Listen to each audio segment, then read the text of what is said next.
예, 우리 전후좌우 계신 분들한테 한번 인사하겠습니다. 좋은 일이 생깁니다. 인사하시겠습니다. 예. 한 주간 잘 지내셨습니까? 예. 비가 부슬비가 오니까 좋네요. 가을비가. 예. 저는 좋은데 어떤 분들은 빨래 안 만들다고 싫어하시는 분도 있고 그렇습니다. 한 주간 잘 지내셨죠? 예. 우리 여러분들은 우리 식구들은 별일 없이 잘 지내신 것 같은데 세상에 세계적으로 보면 참 어려운 시대를 겪고 있다 생각이 듭니다. 러시아가 금방 우크라이나를 침략해서 금방 점령하거나 할 줄 알았는데 우크라이나가 상당히 잘 교전하고 있고요. 심지어는 동쪽이 우크라이나 북쪽을 치려고 그냥 기만전술을 써서 하고 있다가 동쪽을 치는 바람에 상당히 영토도 수복했다죠. 그런 거 보면 이 우크라이나가 잘 싸우는 건지 우크라이나를 돕고 있는 서방 사회가 잘 돕고 있는 건지 이것도 아니면 러시아가 형편없는 건지 지금 뭐 30만 명인가 징집한다면서요. 그런 나름에 전국으로 몽골 국경, 러시아 국경지대에 사람들이 막 빠져나가려고 젊은이들이 그러고 있답니다. 그렇잖아요. 자기 나라를 방어하는 전쟁도 아니고 불법한 침략 전쟁을 하고 있으니 젊은이들이 싸울 명분도 없기도 하고 무기도 제대로 갖추지 않은 상태에서 훈련도 제대로 갖추지 않은 상태에서 그러고 보면 우리 대한민국 예비군이 짱입니다. 네. 어디든지 밥 한 끼만 먹여주면 잘 싸우시는 대한민국. 러시아는 예비군이 뭐 많다고 그렇게 말하는 형편없나 봐요. 훈련도 제대로 안 돼 있고 무기도 공급이 안 돼 있는 채로 뭐 2, 3주는 최소한 훈련시켜서 보낼 줄 알았는데 그냥 바로 전선을 투입하고 있다고 그러고요. 심지어는 러시아계 그 상트페테르부르크나 모스크바에 있는 러시아계 사람들은 그 민족들은 슬라브계 민족들은 안 보내고 부리아트 공화국이나 그리고 러시아도 공화국이 많아요. 공화국 연합 아닙니까? 소수 민족들 중심으로 막 끌어가고 있다는 거 보면 참 얼마나 가슴 아픈 일이 벌어지고 있는지. 오죽했으면 핵을 쏘겠다고 하는 위험을 서슴지 않고 하고 있다는 그 얘기는 아마 전세가 굉장히 어려운 것으로 러시아가 아주 굉장히 밀리고 있는 것으로 보여집니다. 그 30만 명 투입해봤자 허수아비 같을 거고요. 큰일입니다. 핵을 쏘겠다고 이야기를 공공연하게 하는 시대에 우리가 살고 있습니다. 네. 저기 북쪽에서는 로켓을 쏘아갖고 일본 쪽으로 넘어가기도 하고요. 왜 이렇게 다들 이렇게 쏘아대는지. 우리는 쐈다가 다시 돌아오고요. 우리도 쏘긴 쐈어요, 그죠? 다시 돌아와서 그렇지. 어떻게 되려는지. 아무튼 뉴스를 안 봐야 되는데 뉴스만 보면 여러 가지로 정신이 혼란하고 그렇습니다.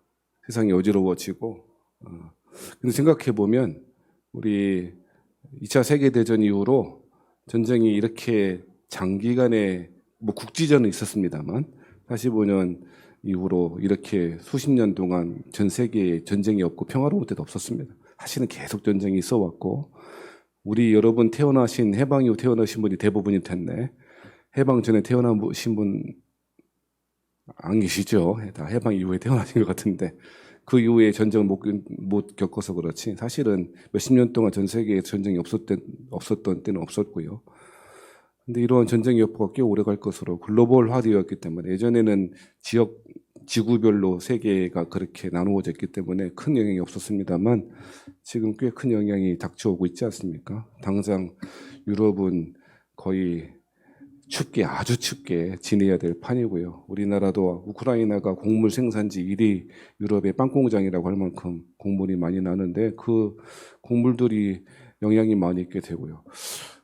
요즘 디젤 값이 너무 비싸죠. 저는 어디 다니지를 못해요. 제가 항상 오토바이만 타고 다니잖아요. 디젤 값이 왜 이렇게 비싼가 했더니 바이오 디젤을 그렇게 섞게 돼 있는가 봐요. 바이오 디젤이나 콩으로 디젤을 만들 수 있거든요. 근데 그것을 의무적으로 섞어야 되는데 곡물 가격이 치솟으니까 그래서 경유값이 비싼 거예요. 아셨어요? 난 요새 왜 이렇게 역전되나? 난 이런 황당한 일이 제 평생에 디젤 값이 이렇게 경유값이 비싸다니 다시 휘발유차로 가야 되나 전기차로 가야 되나 고민이 많습니다. 이러한 국제화되고 다 연결되어 있는 초연결 시대에 살아가는 사람들은 전쟁의 소문이 그저 소문으로 그치지 않고 사실 우리에 직접적으로 다가오고 있는 것 아니겠습니까? 정말 곡물이 문제가 될 것이고요. 환율도 너무 치솟았죠. 얼마 전에 요때 터키로 여행 가야 돼 막 이랬었거든요. 터키가 완전히 일화화가 폭락을 해갖고 그 터키 사람들은 물가가 하루아침에 2배가 됐대요. 1,000원짜리 하던 빵이 2,000원씩 3,000원씩 하고 막 이러고요. 그러니까 서민들이 죽어나가고 있는 상태가 우리나라도 곧 오고 있지 않나 싶고요. 국제적으로는 우리나라와 어딥니까? 싱가포르인가 대만인가가 외환위기를 지금 제일 먼저 직격으로 맞을 거라고 그렇게 예측하고도 있는데 제가 왜 이런 이야기 하는지 모르겠습니다만 달러 있으면 달러를 쟁여두시라라고 하는 말을 드리는 건 아닙니다. 아무튼 전 세계적으로 전 지구적으로 굉장히 어려운 시대를 살아가고 있고요. 코로나 이후로 코로나뿐만 아니라 연쇄적인 반응들이 계속 일어나고 있는 상태인 거로 보여집니다. 그리스도인이 어떻게 살아갈까? 그리스도인들이 어떻게 신앙을 지키고 살아갈까는 그저 그냥 신앙의 경구가 아니고 현실의 문제가 된 것 같습니다. 우리 교회들은 절마다 세속화의 길을 걷고 있고 저마다 신앙의 힘은 약해져 있고 그리스도의 야성들은 다 잃어버린 채 그저 세상에 순응한 채 그저 견디고 버티는 것 외에는 아무것도 답이 없는 것처럼 살아가는 사람들이 많은 것이죠. 그런 상황 가운데 과연 그리스도께서 죽으시고 부활하셨다라고 하는 것이 어떤 의미를 갖는가, 어떻게 보면 그렇게 부활하셨는가 보지라고 하는 식으로 그냥 퉁치고 넘어갈 법 하기도 한데요. 저는 곰곰이 생각해 보면 왜 이러한 때에 하필이면 하나님께서 우리 고린도전서 15장 말씀 묵상하게 하시는가? 저는 그 해답이 그리스도의 부활이야말로 우리 신앙을 든든하게 받쳐주는 버팀목이다. 그래서 하나님이 우리에게 이 부활의 메시지를 그렇게 이야기하고 있는 건 아닌가 그런 생각이 듭니다. 사실은 부활절 설교가 제일 어렵다 그랬죠. 저는 개인적으로 그래요. 절기 설교가 굉장히 어려운 이유는 익숙하기 때문에 그래요. 익숙한 것을 여러 번 설교하려니까 더 힘들어지는 것이죠. 우리 계속 이야기하고 있는 것이 그런 것 아닙니까? 신앙이 잘한다는 것은, 기독교 신앙을 이해한다는 것은 그 언어를 배우는 것이고 익숙한 언어를 새롭게 받아들이는 것이야말로 신앙이 리프레시 되는, 신앙의 각성이 일어나는 그런 일일 것이에요. 그러므로 우리에게 익숙한 신앙 용어를 다시금 묵상해보고 다시금 공부해보거나 다시금 그렇게 설교 말씀을 통해 듣거나 하는 일들은 꽤 의미가 있는 것이고요. 부활이 그래요. 사실은 부활하면 왠지 계란 먹어야 될 것 같은, 그리고 부활은 그냥 부활절기에나마 설교 들어야 될 것 같은 것으로 치워보면 안 된다는 것이죠. 그래서 우리 계속 이야기하는 게 뭐예요? 부활이라고 하는 것은 기독교 신앙의 굉장히 중심 가운데 하나이고, 사도들도 뭘 전했나, 무엇의 증인이라고 그러냐면 부활의 증인이라 그런다고요. 사도들이 하나님 나라의 사도로서 그 사도로서의 메시지 핵심 가운데 뭐냐? 그리스도께서 부활하셨다라고 하는 것이 그들의 증언의 핵심이었다라고 하는 거죠. 우리 그런 얘기 했죠? 오늘 처음 들어본다 그러면 곤란합니다. 하나님 나라, 우리 예수님은 하나님 나라를 말씀하셨는데 그런 얘기 했잖아요. 예수님은 하나님 나라를 말씀하셨는데 사도들은 그리스도 예수님의 부활을 말했다. 그러니까 여기에서 무엇인가 왜곡이 일어난 것 아니냐 이렇게 말한다고. 근데 그거 아니라고. 그죠? 사도들도 똑같이 하나님 나라의 복음을 전했는데 하나님 나라의 결정적인 순간 혹은 하나님 나라 오게 하심, 하나님 나라의 중심, 하나님 나라의 주제가 그리스도이기 때문에, 그리고 그리스도께서 부활하셨다는 사실이 하나님 나라가 이 땅 가운데 도래하게 된 결정적인 순간이기 때문에 그래서 말한 거다라고 그렇게 설명드렸죠. 초등학생들한테 너무 큰 주제로 말하면 안 되잖아요. 조금씩 쪼개서 설명해야 되는 건 아닙니까? 그죠? 그래서 사도들의 메시지가 그리고 그리스도의 여러 가지 성품이나 사역보다는 그리스도께서 부활하셨다는 사실에 더 집중하고 있다라고 하는 것이죠. 여러분이요, 실력이 자라는 게 그런 거예요. 하나의 신앙의 경구, 신앙의 용어들을 내 나름대로 잘 정의하고 받아들이고 묵상하는 힘이 생기는 저와 여러분 되길 바랍니다. 그래서 지난주에까지 그런 얘기 한 것이죠. 사도 바울은 부활 그 자체보다 그리고 부활 이후에 이루어질 삶에 대해서 그렇게 강조하지는 않았던 것 같고요. 그 부활의 현재적 의의, 그 부활이 현재 어떤 의미를 가져야 하는지에 대해서 더 강조했다 그런 얘기도 드렸습니다. 그래서 34절 말씀에 15장 34절 말씀에 뭐라 그랬어요? 깨어 의를 행하고 죄를 짓지 말라. 하나님을 알지 못하는 자가 있기로 내가 너희를 부끄럽게 하기 위하여 말하노라. 지금 부활에 대해서 왜 이런 얘기를 쭉 하고 있다고요? 깨어 뭐를 행하고 의를 행하고 두 번째 뭐 하지 않도록 죄를 짓지 않도록 세 번째는 하나님을 알지 못하는 자가 있는데 하나님을 알아야 하기 때문에 반대로 이야기하면 이러한 목적 때문에 그리스도의 부활을 설명하고 있다라고 하는 것이죠. 그래서 여러분 부활은 교리 속에서 남아있으면 안 되고 우리 삶의 현재의 모습 가운데 역동적으로 실제로 작동할 수 있어야 실제로 부활을 이해하는 거라고 하고 있는 것이죠. 여러분 이게 왜 중요하냐면요. 부활이 가진 중심적인 메시지 중에 하나가 역전이라고 하는 의미가 있기 때문에 그래요. 여러분 예수님께서 십자가에 죽으셨어요. 그것은 하나님께서 우리를 사랑하신 사랑의 징표이고 현실로 보여주는 것이죠.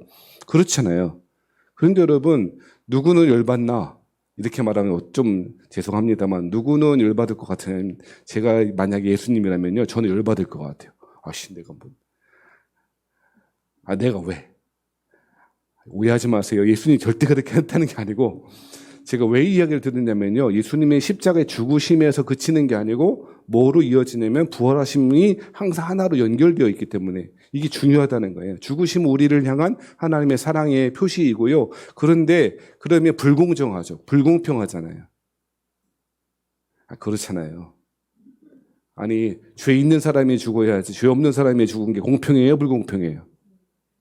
근데 여러분의 은혜는 원래 불공평한 거예요. 은혜는 일방적인 하나님의 선물이니까요. 근데 여러분이 우리는 항상 대가를 받지 않고 뭐 받고 있다고요? 은혜를 받고 있다고요. 선물을 받고 있다고요. 조금 딴소리입니다만 사랑하신 여러분 신앙생활 잘하려면요. 좀 뻔뻔해야 돼. 왜 그러냐? 가만 보면 신앙생활 못하는 사람이 두 종류가 있어요. 아예 신앙에 관심이 없거나 그러신 분 마음으로 지금 들지 마세요. 아예 신앙 관심 없어. 그냥 나는 그냥 가족의 평화를 위해서 다니는 것뿐이야. 이런 분도 있을 수 있어요. 두 번째, 교회는 열심히 다니는데 신앙에 성숙이 없고 신앙에 진보가 없는 사람들이 있더라고요. 대부분이 이 두 번째 부류에 속했는데 그 두 번째 부류에 속한 사람의 특징이 뭐냐면요. 자꾸 자격을 갖추려고 그래요. 자격을 갖추려고 한다고. 그게 조금 유식해 보이는 말로 하면 율법주의라는 거예요. 그게 율법주의라고. 우리는 하나님 앞에 자격을 갖출 수가 없어요. 이해되시면 하면. 믿어지시면 하면 하십시다. 우리는 하나님 앞에 자격을 갖출 수가 없어요. 처음부터 자격이 없었고요. 지금도 자격이 없고 하나님 나라 갈 때까지 자격이 없을 거예요. 그런데 자꾸 율법주의의 망령이 인본주의의 망령들이 자꾸 자격을 갖추라고 그래요. 이 정도는 해야 되는 것 아니야? 그래서 그 자격을 갖추기 위해서 열심히 한다고. 그런데 조금 열심히 하다 보면 조금 나아졌나 싶으면 나를 보면 주변 사람들을 보면 괜찮은 것 같은데 하나님이 우리에게 요구하시는 기준은 이만큼이거든요. 아무리 해도 안 돼. 그래서 처음엔 열심히 해보다가 지치기도 하고요. 남들과 비교해봐서 처음에 상대적으로 아이고 우쭐해하기도 하다가요. 나중에는 하나님의 기준에 내가 어떻게 해서도 안 된다는 사실을 깨닫게 돼요. 율법으로는 죄를 깨닫는 거지 율법으로 구원받은 사람이 없다고 말씀했잖아요. 사랑하신 성도 여러분, 신앙생활 잘하려면 그래서 자격 갖추려고 하지 말고 하나님의 은혜를 구하라고. 은혜 구한다는 얘기는요, 어렵게 생각하지 말고 좀 쉽게 제가 제 표현대로 여러분 이해하시기 쉽게 말씀드리면 좀 뻔뻔해져야 돼요. 자꾸 저희 가정 이야기해서 죄송합니다. 우리 집에 3번 딸이 있잖아요. 저를 이겨먹는 애가 3번이에요. 3번 딸. 1번 딸, 2번 아들, 3번 딸. 이렇게 3번 딸은 저를 이겨먹어요. 왜 그러는가? 쟤는 알아요. 뭘 아냐? 엄마 아빠가 지를 이뻐하는 걸 알아요. 그러니까 지가 잘못하고도 당당해. 물론 잘못했어요라고도 해요. 하지만 그것 때문에 비굴해하거나 이렇게 하지 않아요. 왜 그런 줄 아세요? 내가 엄마 아빠의 딸이라고 하는 사실을 너무너무 잘 아는 것 같아요. 때때로 열받기도 해요. 우리 좀 있으면 이사 가거든요. 아시다시피. 이사 갈 때 몇몇은 버리고 갈까 생각하고 있어요. 어떤 애는 나는 아니었으면 좋겠다라고 말하고, 저는 너희들 학교 가고도 다 나갔다가 밖에 있다가 이삿 날에 문이 잠겨 있거나 너 버리고 간 줄 알아. 그렇게 이야기하기도 하고. 아이고, 여러분, 지금 사는 데에서 근 한 10년 가까이 살았더니 웬 쓰레기가 그렇게 많아요. 집이 온통 물건의 쓰레기 없다고 생각했는데 너무 많더라고요. 버리고 좀 이사 가는 날까지 버리고 1, 2, 3번 중에서 버릴 게 있는지 생각해 보고 있어요. 신앙생활 잘하는 거는요, 뻔뻔해야 돼요. 뻔뻔하다라고 하는 말에 어감이 안 좋아서 그렇지, 조금 신앙적 용어로 바꾸면 자격 갖추려고 하지 마세요. 그거 안 된다고요. 은혜를 구하세요. 처음부터 끝까지, 신앙의 처음부터 끝까지 우리 하나님의 은혜로 살아요. 은혜를 잊어버리면 신앙의 힘을 잃어버려요. 내 힘으로 하려고 하지 마세요. 어떤 사람, 목사님, 자기 열심히 써야지, 열심히도 하는데 은혜를 주십니까? 저도 그렇게 생각했는데요. 그거는 조금 은혜 받은 다음에 그 제정신 들 때 그런 생각 드는 거지. 여러분, 신앙생활은 자격 갖추려고 하지 말고 뭘 구하라? 은혜를 구하신 여러분 되길 바랍니다. 은혜의 삶이 뭐냐? 부활을 아는 삶이 뭐냐? 34절과 같은 거라는 거예요. 그것이 부활의 실천적인 의의라는 거예요. 깨어 의를 행하고 죄를 짓지 말고 하나님을 알지 못하는 자가 있기로 내가 너희를 부끄럽게 하게. 하나님 알았으면 좋겠는 거죠. 이해되시면 아멘. 그러면서 오늘 읽었던 본문 가운데 하나가 뭐냐면 34절에 누가 묻기를, 사도 바울은 사실 안 물어봤는데 이렇게 말하는 사람이 있을 것 같아. 이런 마음으로 먼저 질문하는 거야. 이런 사람이 있을 것 같아.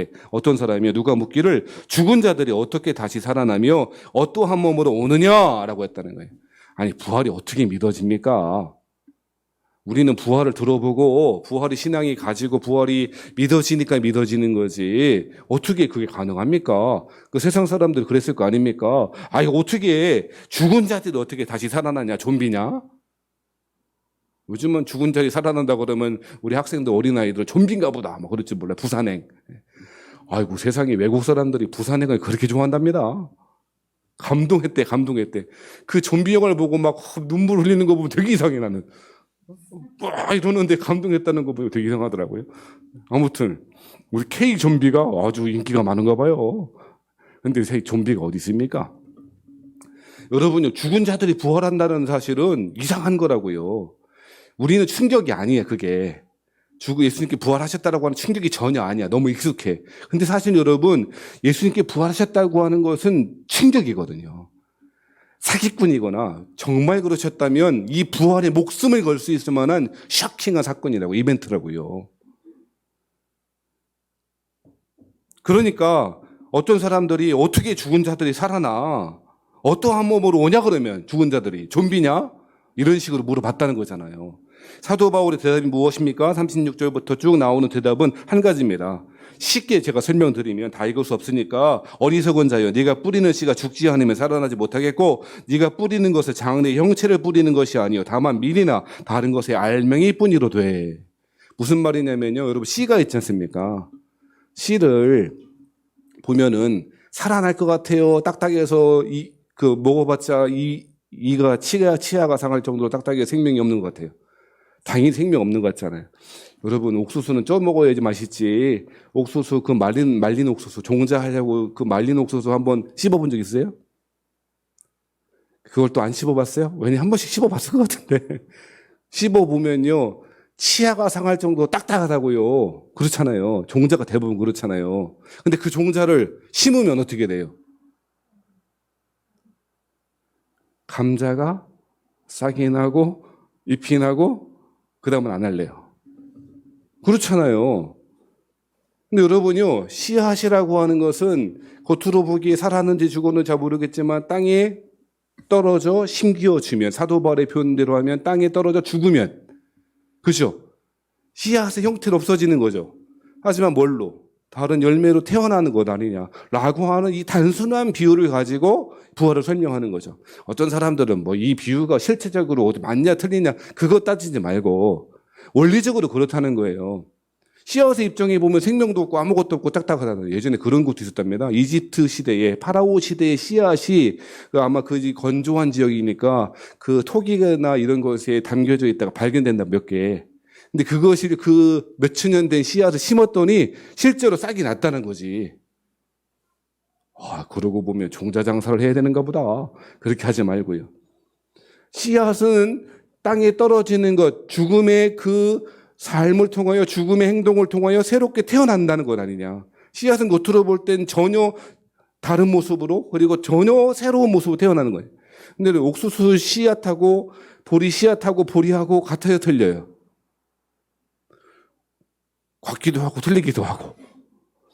옥수수 씨앗하고 옥수수 대하고 옥수수 열매하고 같아요, 틀려요? 같기도 하고 틀리기도 하고. 그렇다는 거예요. 부활의 몸이라고 하는 것이 그렇다는 거예요. 현재 우리의 몸과 부활의 몸은 같기도 하고 틀리기도 하고.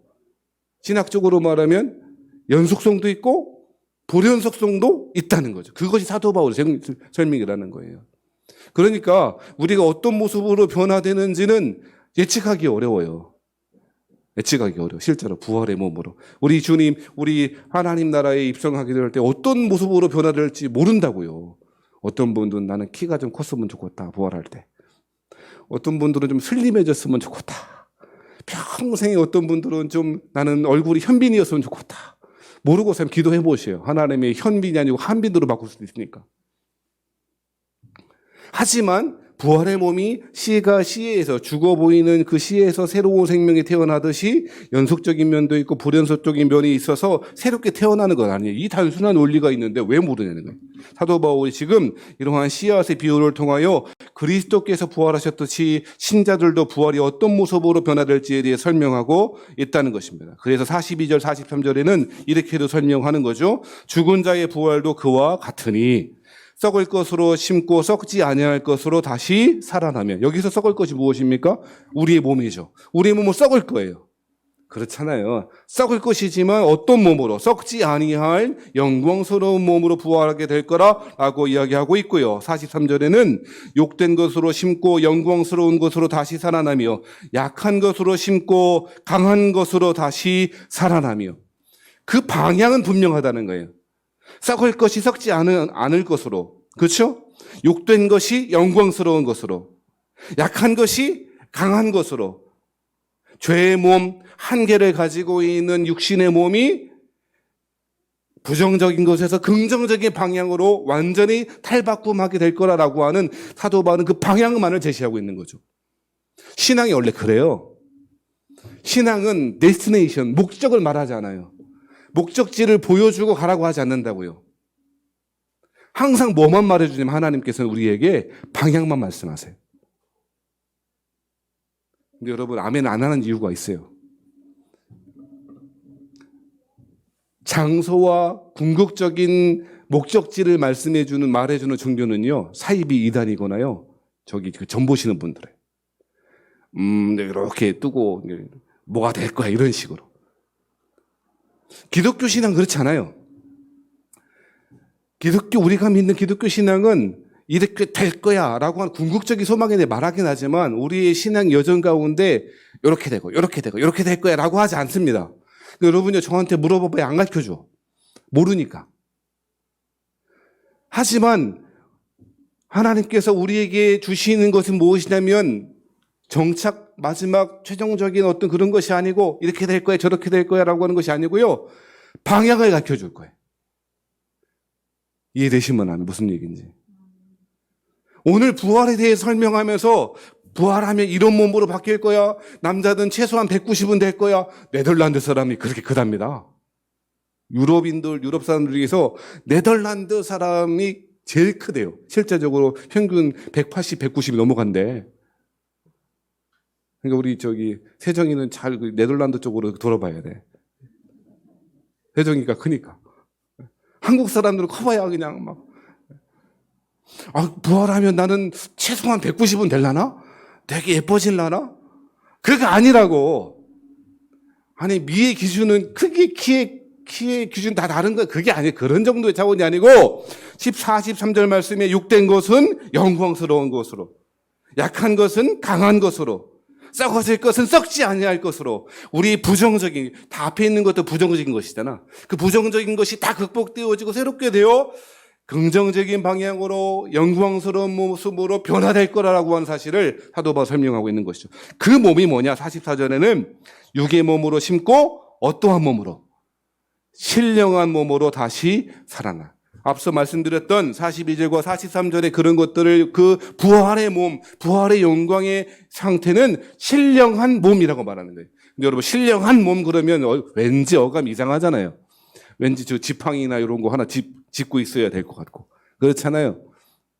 우리나라에 뭐 무슨 그 사람은 지팡이 들고 외국까지 갔더만요. 미국까지 가서. 뭐 이러고 흉기르고. 나이도 얼마 안 드셨더만. 무슨 공이 있잖아, 무슨 공. 뭐 뚫고 다니나, 이렇게 천궁하고 다닌다나, 오늘 44절 말씀에 육의 몸으로 심고 신령한 몸으로 다시 살아야 된다라고 하는 말은요, 그런 의미의 것이 아니에요. 여러분, 신령하다라고 하는 것, 영적이다라고 하는 것은요, 성경에서 자주 쓰이는 것인데, 한마디로 이야기하면요, 하나님과 더불어 사는 삶, 그 상태를 말해. 이해되시면 아멘. 신령하다는 것은 다른 사람들이 알지 못하는 것을 알거나 하지 못하는 것을 하거나 하는 상태가 아니에요. 신령한 것은 하나님과 더불어 살아가는 삶의 모습, 교제하는 삶 등을 말하는 것이 신령하다는 거예요. 근데 여러분, 예수를 믿으면, 그리스도를 믿으면 우리 안에 성령님이 와 계십니다. 성령님이 내주하십니다. 그러니까 우리는 어떤 사람입니까? 신령한 사람이에요. 옆에 사람 보고 한번 말씀해 주세요. 당신은? 나 쳐다보면 좀 옆에 사람 쳐다보라니까. 당신은 신령한 사람입니다. 다시 한번 말씀해 주세요. 신령하시군요. 무엇인가 크고 높고 신비하고 놀라운 일을 행할 수 있기 때문이 아니고 성령 하나님 우리 안에 계시기 때문에 우리 신령한 사람이고, 그러므로 우리는 이미 부활의 몸을 입고 있는 거죠. 이미 우리는 부활의 삶을 살고 있다 이 말이에요. 그래서 부활이라고 하는 것은 미래에 이루어질 상태가 아니고 현재의 삶이어야 하고 실제로 그렇다는 거예요. 신령한 몸으로 변화될 것이기 때문에. 이해되시면 아멘. 그것이 부활의 메시지라고 이야기하고 있는 것입니다. 그 신령한 몸을 조금 사도 바울이 풀어서 설명했는데 그것이 바로 몇 절인가? 49절 말씀이에요. 49절에 보면 이렇게 말합니다. 우리가 흙에 속한 자의 형상을 입은 것 같이. 이것은 현재의 모습이고 그리스도를 믿기 전의 모습이겠죠. 아까 전에 썩을 몸이었고요. 그죠? 욕된 몸이었고 약한 몸이었고 그런 몸이었을 거예요. 그렇죠? 그런데 그것이 그 형상을 입었던 것처럼 이제 또한 하늘에 속한 이의 형상을 입으리라. 하늘에 속한 이, 그게 누구십니까? 하나님의 형상을 입게 된다는 거예요. 여기에는 신앙의 궁극적인 목적과 위대한 우리를 향한 하나님의 진리의 말씀이 담겨져 있어요. 어떤 분들은요, 이렇게 말해요. 우리가 구원이 뭐냐? 여러 가지 설명할 수 있을 텐데요. 구약학자들한테 물어보면, 구약학자들한테 구원이 뭐냐고 물어보면 한마디로 더 두 번 생각 안 하고 회복이지라고 말합니다. 이해되세요? 신약학자들한테 말하면 구원은 하나님의 선물로 주어지는 쭉 설명할 텐데 구약학자들은 심플하대요. 뭐라고? 지금 20초 전에 했잖아요. 20초 전에. 구약학자들에게 구원은 뭐라고? 회복. 왜 그런 줄 알아요? 회복은 원래의 상태, 원복의 상태가 있다는 거잖아요. 그게 어딜까요? 에덴 동산이지. 에덴 동산에서 삶이 뭐예요? 여러분 자꾸 그림 보고 성화 보니까 벌거보고 있고 그게 아니에요. 그게 그 삶이 좋은 게 아니고 에덴 동산의 삶은 하나님, 자연, 인간이라고 하는 것이 하나로 화목하여 코이노니와 교제의 삶. 에덴 동산은 성전이고 아름다운 신혼방과 같은 곳이고 하나님과 더불어 살아가는 사랑의 교제의 삶. 그것이 에덴 동산의 모습이라고요. 그 에덴 동산의 하나님과 함께 더불어 사는 사랑의 삶이 깨어진 거죠. 그것이 회복되는 게 구원이라는 거예요. 오늘 49절의 부활에 대해서 이야기하던 사도 바울이 갑자기 우리가 흙에 속한 자의 형상을 입은 것 같이 하늘에 속한 이 형상을 입으리라 라고 하는 이 이야기는 구약에서 하나님의 형상대로 지어졌고 그 하나님의 형상대로 지어져 에덴동산에서 하나님과 더불어 교제하고 사랑하며 살아갔던 그 삶이 부활의 삶의 핵심이라고 사도 바울은 보충하여 설명하고 있는 거죠. 이해되시면 아멘 하십시다. 그러므로 정리하겠습니다. 부활의 삶을 산다는 것은 무엇입니까? 어떤 모습으로 변화될까? 신기하고 놀라운 모습으로 변화될까? 부활하면 날아다닐 수 있을까? 그런 삶이 아니고 그리스도와 더불어 사는 삶이고 하나님의 형상의 회복의 삶이고 썩어질 것이 썩지 아니하는 영광의 몸, 신령한 몸으로 변화되는 삶이고 궁극적으로 하나님과의 사랑의 교제가 회복되어 살아가는 삶이 부활의 삶이라고 설명하고 있는 것이죠. 그것은 미래 장차에 장래에 이루어질 것뿐 아니라 지금 여기에서 이루고 살아가야 될 신앙의 목적이라고 말하고 있는 것입니다.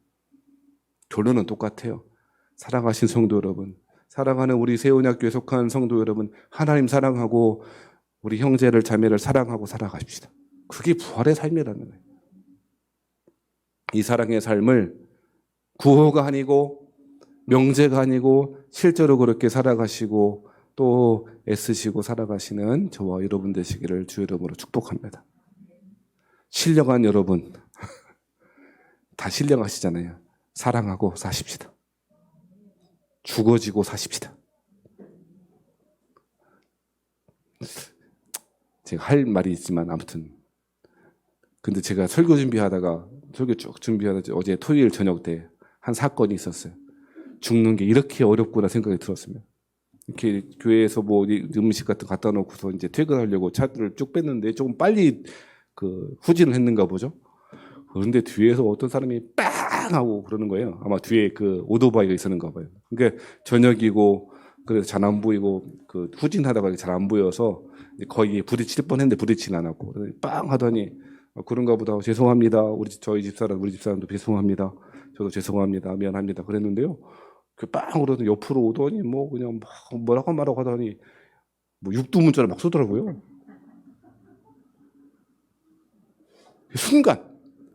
순간 저는 목사직을 잃었습니다. 갑자기. 내렸죠. 어떻게 했겠어요? 빵 이렇게 쳐다보다가 마스크를 일단 내렸어요. 저의 험상궂은 얼굴을 보여주기 위함이었습니다. 마스크를 내리고 이렇게 말하면 당신 나한테 욕했어? 라고 하자 그분이 갑자기 막 쌍욕을 하시고 반말하시던 분이 아니 그게 아니고요 라고 존댓말 하시더라고요. 아무튼 그래서 이제 뭐 저쩌고 하다가 가셨는데요. 저희 집사람이 차 타고 오다가 그렇게 저하고 이야기하는데 저 사람 쫄았지? 쫄았어. 근데 집에 와서 생각해 보니까요. 이게 우리는요. 누가 나를 공격하고 누가 나를 비난하고 누가 나를 욕하면요. 그리스도와 함께 죽어지는 삶 그거 없어요. 없더라고. 죽어야 산다는데 죽기가 힘들어. 사랑하신 여러분, 왜 부활의 삶이 우리 가운데 실체가 되지 못할까요? 여전히 우리가 살아있기 때문인가요? 내 욕심이, 내 자존심이. 여러분 오늘 말씀 듣고 기도하시고 살아가실 때, 한 주간 살아가실 때 하나님 부활의 삶의 전제는 죽는 게 먼저라는데 내 욕심도 내 자존심도 내 욕망도 죽어지게 하시고 그리스도와 함께 십자가에 못 박히게 하시고 부활의 삶이 현실되게 하여 주옵소서. 그렇게 기도하시는 저와 여러분 한 주간 되시기를 주의 이름으로 축원합니다.